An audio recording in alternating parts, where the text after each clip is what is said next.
I feel like Allah will never forgive me. No, why wouldn't Allah forgive you? Oh, you don't know what I've done. Oh, it's so bad. It's so bad. If you knew, you would know that. Even you would tell me you're going to hell. So this thought process is the next success of Shaytan.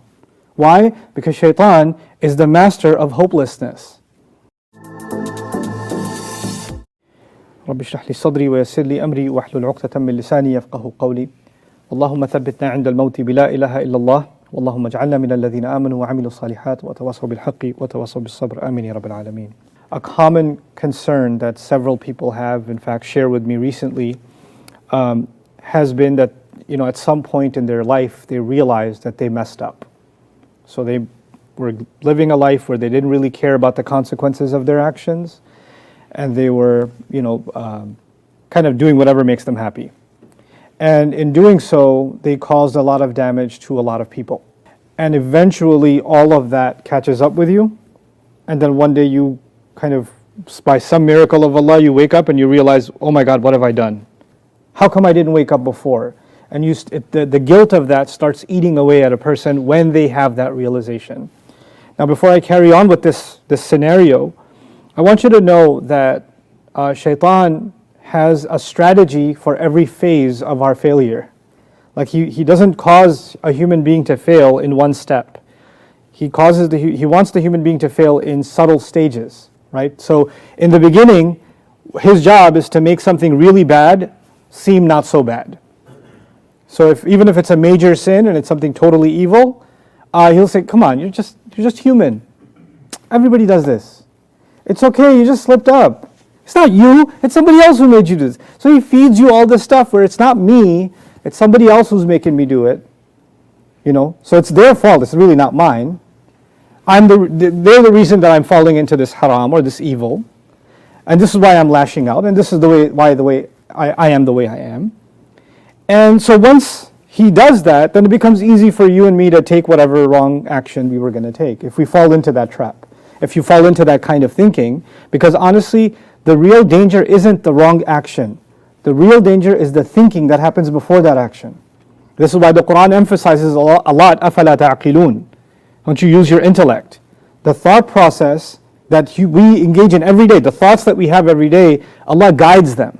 Because if you don't guide your thoughts, the next thing that will happen is misguided behavior. The actions will be misguided.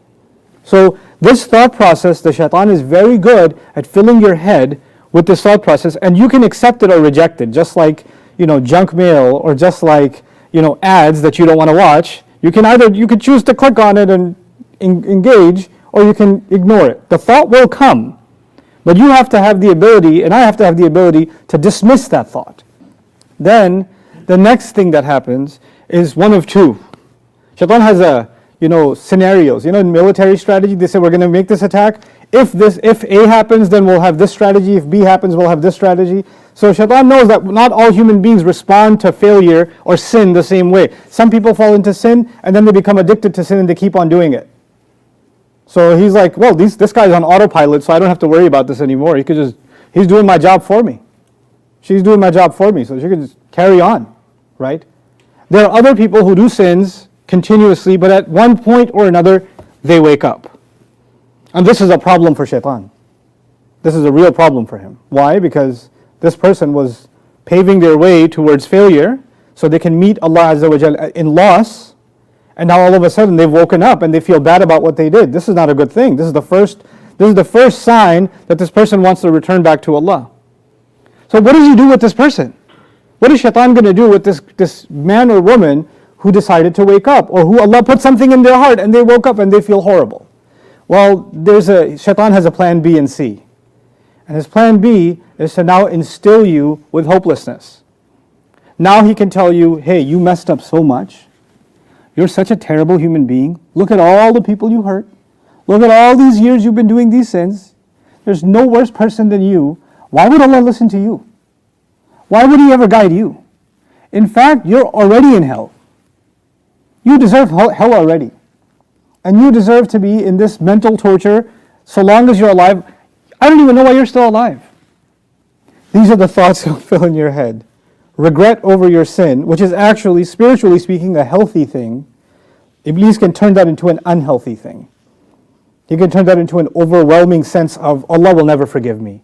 Oh, and then you have this attitude. If you talk to somebody, you say, I feel like Allah will never forgive me. No, why wouldn't Allah forgive you? Oh, you don't know what I've done. Oh, it's so bad. It's so bad. If you knew, you would know that. Even you would tell me you're going to hell. So this thought process is the next success of Shaytan. Why? Because Shaytan is the master of hopelessness. So before your sin, he wants to make you think it's no big deal. After your sin is done, he wants to convince you it's too big of a deal, Allah will never forgive you. So now if a person has fallen into that trap, what does the Quran do to remedy this? The Quran has lots of remedies for it. But what I want to share with you today is, as a reminder, the stories that Allah tells us in the Quran, you all know they're not just stories, right? These are case studies. It's the same Rabb that was the Rabb of Adam alayhi salam, that's my Rabb. The story of Habil and Qabil, or if it's the story of Ashabul Kahf, or if it's the story of the two gardeners, or if it's the story of Musa alayhi salam or Isa alayhi salam, how Allah is dealing with people is He telling us this is how He operates. When people do this, this is what Allah does. And this is how these people interact with Allah. Because you and I don't have the right to make assumptions about Allah. We cannot make assumptions about Allah. So let me just backtrack for a second. When a person says, I know Allah won't forgive me. I just know it. Allah won't forgive me. They've said something about Allah as if they know, right? And where did they get the confirmation for a fact that Allah won't forgive them? Oh, I just have a feeling. It's in my heart, I just know it. Really? You get revelation now? You get wahi that Allah won't forgive you? You and I don't get to speak on behalf of Allah and override how He speaks about Himself. Does He have something to say about this that overrides what you and I are thinking? So let's first take the scenario of sinful people. One of the most sinful people mentioned in the Quran, if not the most sinful person, would be Fir'aun. I mean, if there's any crime that you can think of committing against Allah and against humanity, Fir'aun is your role model for evil, right? And Fir'aun, you would think, so many sins and so many murders and so much arrogance, later he should be at a point of no return. There's no way this person can be redeemed. There's no way this person should have a chance at forgiveness. This person should just be destroyed. That's all there should be. But when Allah sent Musa alayhi salam to Fir'aun, He didn't send Musa alayhi salam to Fir'aun to destroy Fir'aun, to punish Fir'aun. In fact, Allah sent him to Fir'aun to remind Fir'aun. And then He said there's potential he could actually maybe even be affected by this reminder, and he might even become a God-fearing person. لَعَلَّهُ يَذَّكَّرْ أَوْ أَنْ يَخْشَى. Now that's pretty wild. Because a person who's literally killed babies, who's enslaved entire nations, who's declared himself a god, who meets every check for, highway to hell. If you check marks every category. This guy's the number one candidate for the kind of person who should be in hell. And Allah tells Musa alayhi salam, after all of those crimes and years of them, Allah tells Musa alayhi salam about this old man. By the way, Fir'aun is an old man. So it's not like, oh, he's young, he can change. No, he's lived a whole life of doing this stuff. And you know what we say about old people? They're set in their ways. It's too late for them. They are how they are. How can they ever change? And Allah tells Musa alayhi salam, even there's a possibility he can benefit from the reminder, and he might become somebody fearful. Even though we know how the story turns out, these words are important, aren't they? Allah is telling us something not just about Fir'aun, but about human beings. You could have done the kinds of sins, the kinds of bad, that it shakes you to even talk about it. Like you're so embarrassed by it, you can't even talk to another person about it. That's how bad it is what you did. That's how embarrassing it is. That's how humiliated you are even inside yourself. Shaitan's got you so good, you even have a hard time telling Allah, opening up to Allah about it. And even if you do, the moment you open up to Allah, you're like, I really did this? How can I even be talking to Allah? Why? I sound so stupid. Allah is not going to forgive me. Just look at what I've done. Look at what kind of person I am. And Allah Azza wa Jal does not allow, He does not allow a human being to give up hope on themselves. He doesn't do that. He didn't even give that seal onto Fir'aun. He didn't do that. Then when people have a predisposition, they say, no, Allah won't forgive me. Then they open up the Quran and they only look for confirmation of their own wrong assumption. So they say, oh, Allah says about some people, their hearts are sealed. See? That must be me. He's talking about me because it says, في قلوبهم مرض or فطبع على قلوبهم ختم الله على قلوبهم. Allah put a seal on their heart. Allah sealed their heart. There's a lock on their heart. That's talking about me. See, my heart is locked. The amazing thing about the people whose hearts are locked in the Quran over and over, you know what Allah says? فَهُمْ لَا يَعْلَمُونَ فَهُمْ لَا يَفْقَهُونَ وَهُمْ لَا يَشْعُرُونَ. They don't even know. They don't even know their hearts are locked. They don't even know their hearts are sealed. So when you come to me and tell me, I know my heart is sealed, then you can't be from this category, because the people whose hearts are locked have no idea that their hearts are locked. That's what Allah says. So this self-deprecation, attacking yourself, hating yourself, putting yourself in this hellish category, this is all Allah didn't do this to you, you did this to yourself. And Allah's words, if you want to misuse them, you can justify that.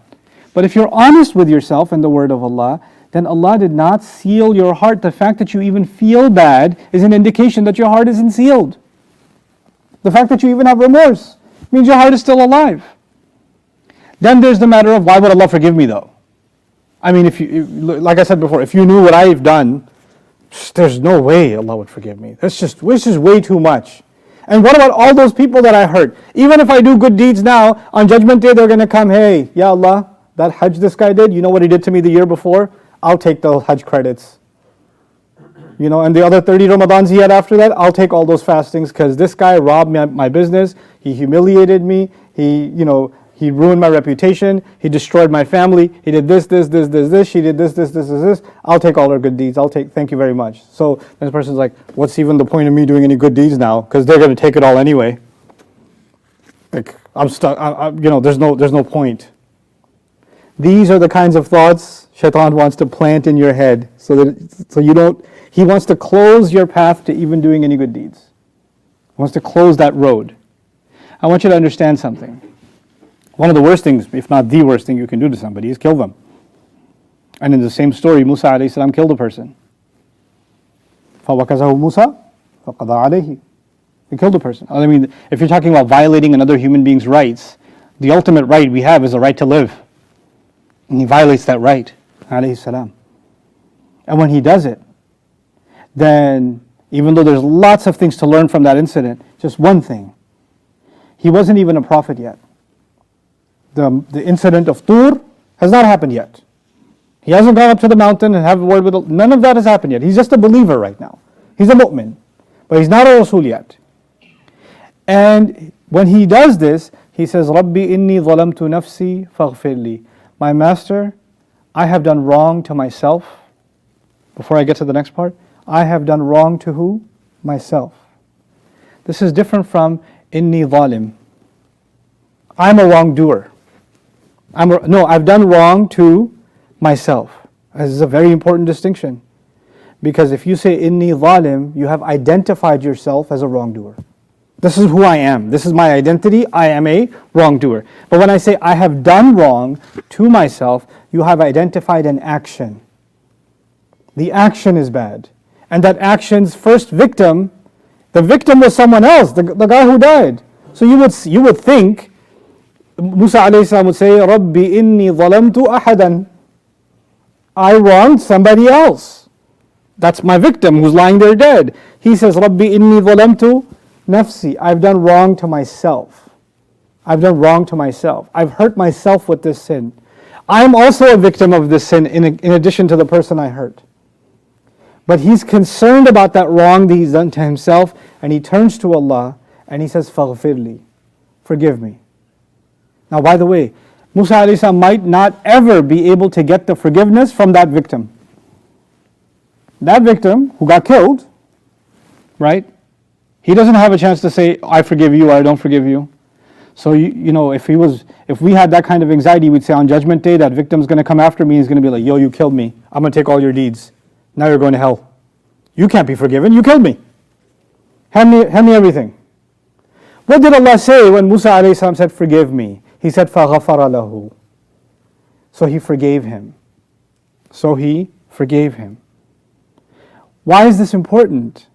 Because even when you've wronged somebody else, even when you cheated somebody else, even when you hurt somebody else, on the one hand, we have to try to make things right. We'll talk about that in a second. But first and foremost, don't confuse that with Allah's forgiveness. Your forgiveness does not depend on another human being.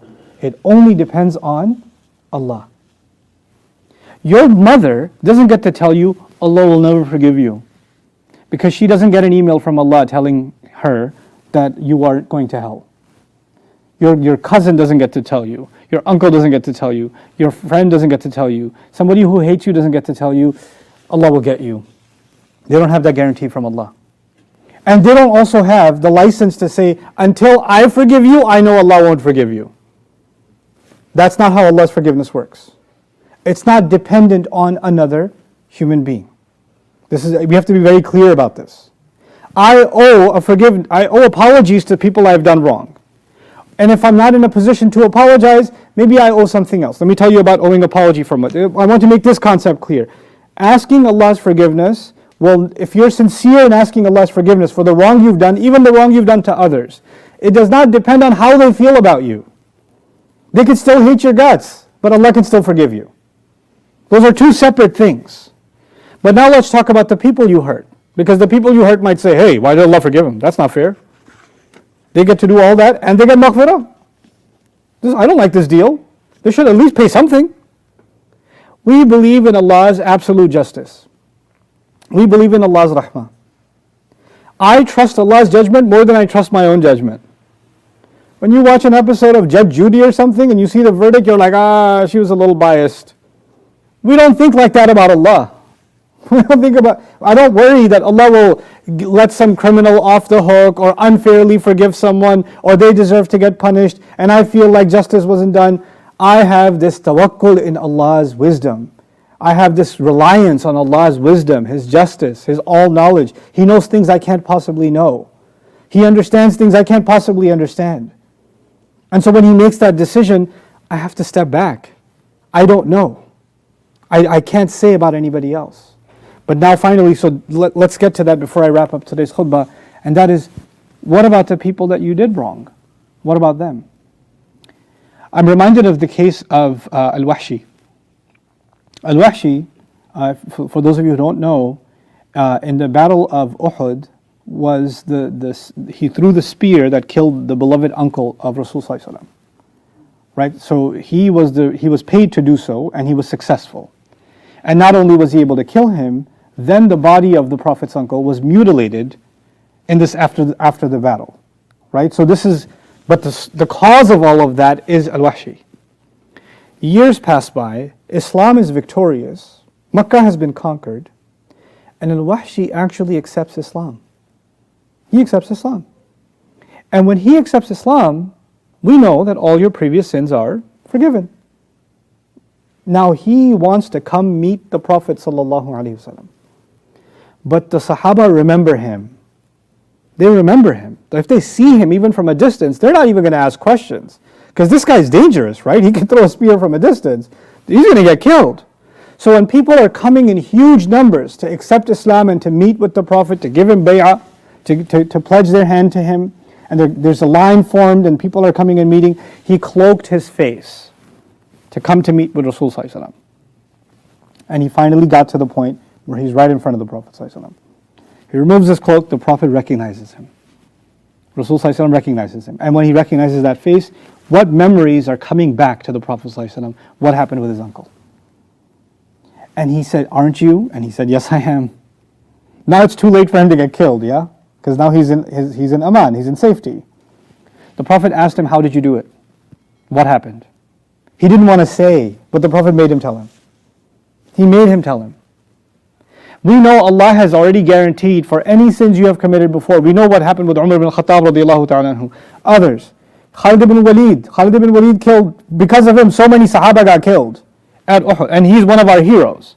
Why? Because once you accept Islam, previous sins are forgiven. This man killed someone the Prophet ﷺ deeply loved, and now he's accepted Islam. And after hearing that story, of course he's still forgiven, but the Prophet ﷺ told him, but I can't bear to see you. He couldn't see him. He moved far away somewhere. He couldn't look at him.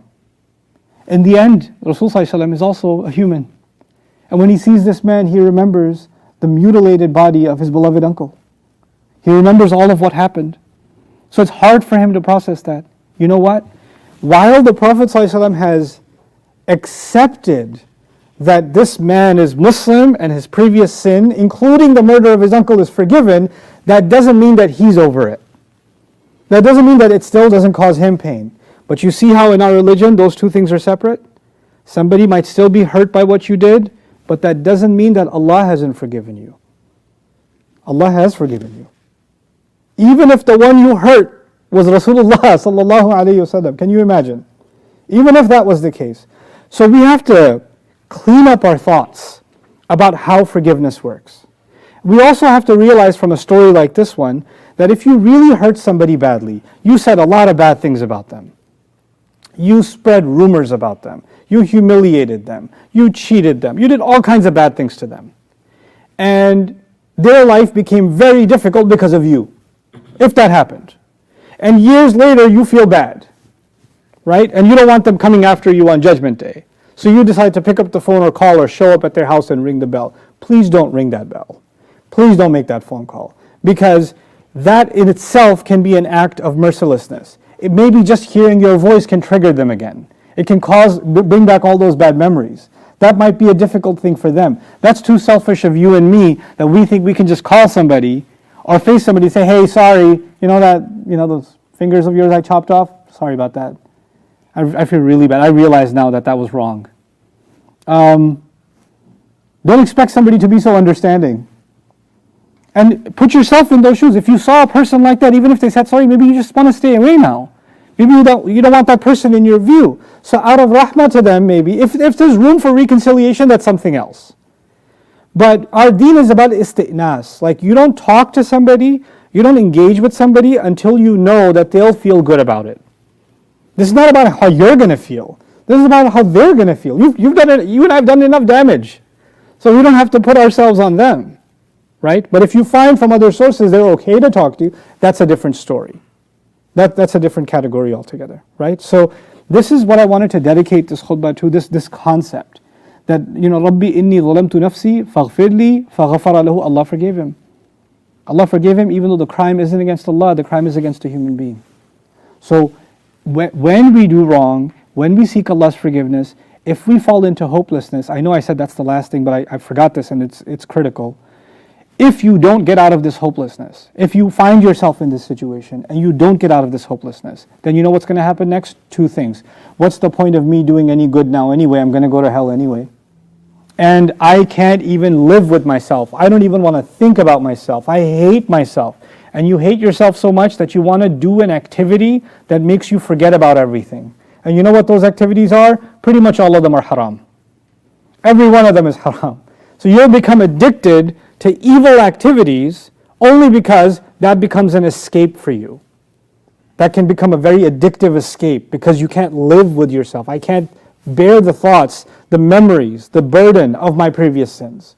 But Allah removed that burden from us because He gave us the door of Tawba. When your Tawba is sincere, your heart is resentful, you're full of shame, and you turn to Allah and you beg Allah to forgive, and you make a commitment to Allah that you will do your utmost best to never fall into that trap again, then it's over. Then you don't have to relive that sin over and over again. That's what Shaytan would want you to do. Now it's time for you to do right. Replace that bad with good things instead. So I pray that Allah Azza wa Jal helps us come out of that cycle of negativity, those of us that are suffering from it, and those of us that may be suffering from it silently. They haven't told anybody. They're too ashamed to tell anybody. Maybe these words can be of some benefit to them, that they can find that there's a way for them to come back to Allah and really find a way to honor themselves again. You know, Allah has honored human beings and Shaytan wants to see us humiliated. And if Allah has honored human beings, just like I need to honor you and honor you and honor you, I also have to honor myself. It's not okay for me to humiliate myself either. Don't degrade yourself. May Allah Azza wa Jal make us those who honor others and honor ourselves for what Allah has given us, and allow us a way back to make healthy tawbah to Him. Barakallahu li wa lakum fil Qur'an al-Hakim, wa nafa'ani wa iyyakum bil ayati wa dhikri al-Hakim. Alhamdulillahi wa kafa, wa salatu wa salamu ala ibadihi alladhina istafa, خصوصا على أفضلهم وخاتم النبيين محمد الأمين وعلى آله وصحبه أجمعين. قال الله عز وجل في كتابه الكريم بعد أن أقول أعوذ بالله من الشيطان الرجيم إن الله وملائكته يصلون على النبي يا أيها الذين آمنوا صلوا عليه وسلموا تسليما. اللهم صل على محمد وعلى آل محمد كما صليت على إبراهيم وعلى آل إبراهيم في العالمين إنك حميد مجيد. اللهم بارك على محمد وعلى آل محمد كما باركت على إبراهيم وعلى آل إبراهيم في العالمين إنك حميد مجيد. عباد الله رحمكم الله، اتقوا الله. إن الله يأمر بالعدل والإحسان وإيتاء ذي القربى وينهى عن الفحشاء والمنكر ولذكر الله أكبر والله يعلم ما تصنعون. أقم الصلاة إن الصلاة كانت على المؤمنين كتابا